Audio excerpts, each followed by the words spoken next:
think by day 3, I had switched one of my classes for next semester to criminal procedure because I was like, I got to know what's going on. I got to get more into this because it was very it's gripping. It's compelling. You know, it's hands-on. I'm experiencing trials, trial prep, negotiations. Like I have a real workload and I'm really experiencing what it means to be a prosecutor. Really couldn't imagine going anywhere else. Like I really mean everything I say about the department and the work. Like I love it.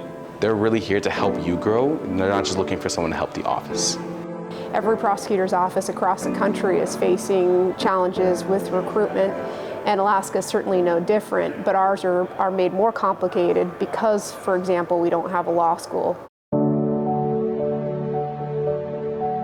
To speak with these, frankly, young people about what inspires them about the practice of law and what inspired me so much as an intern is just, it's infectious. When I interned in the summer of 2017 with the Ketchikan office, I had in-court experience every single day.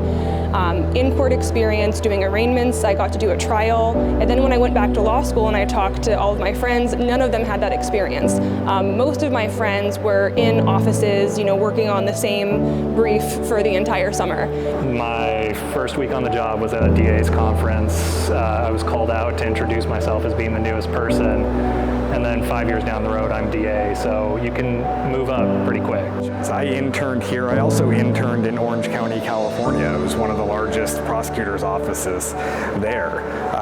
None of the interns got to do trials there. It just wasn't something that happened. I did 4 jury trials. 2 of them as a first chair before I'd even graduated law school. Like that's just not something. That's not an experience that you get most other places.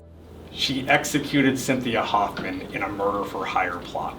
She conspired with numerous other individuals in and outside of Alaska, including juveniles, forever altering everybody's life. She may not have pulled the trigger, but this never would have happened if it weren't for Denali Bremer.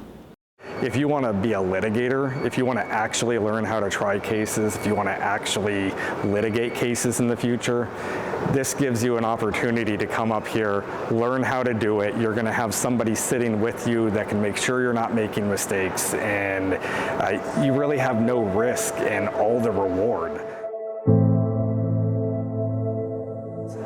If you have a calling to do justice, if you believe in community safety and public safety, you have an interest in truly helping people, then this is a job for you. During the sentencing, they came forward and discussed how impactful his ultimate death was. I think in that moment I really, really felt it. Like I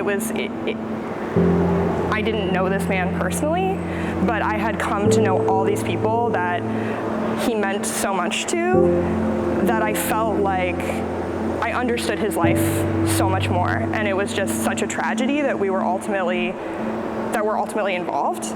But I'm really proud of the work that we did on that case. I think that we really brought justice and made his life matter. Seeing the victims' families afterwards, like there's really not much that compares with seeing a family member that feels like they've gotten some justice after somebody's been convicted of killing their family member.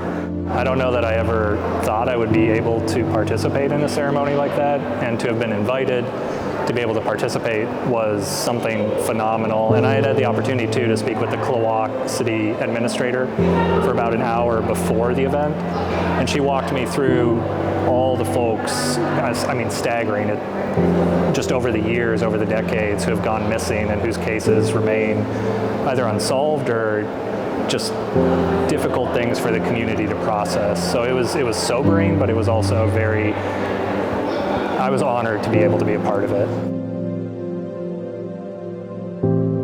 Going out and seeing just the beautiful scenery out of the windows. We saw belugas out of the office windows last week, and that was just, it's just gorgeous.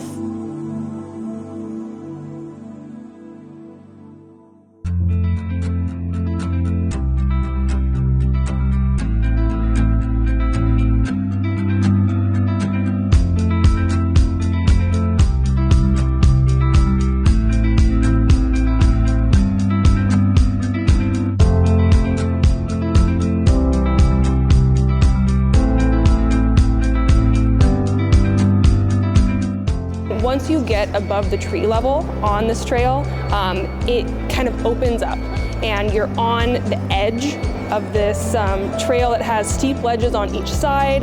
There's grass, there's wildflowers.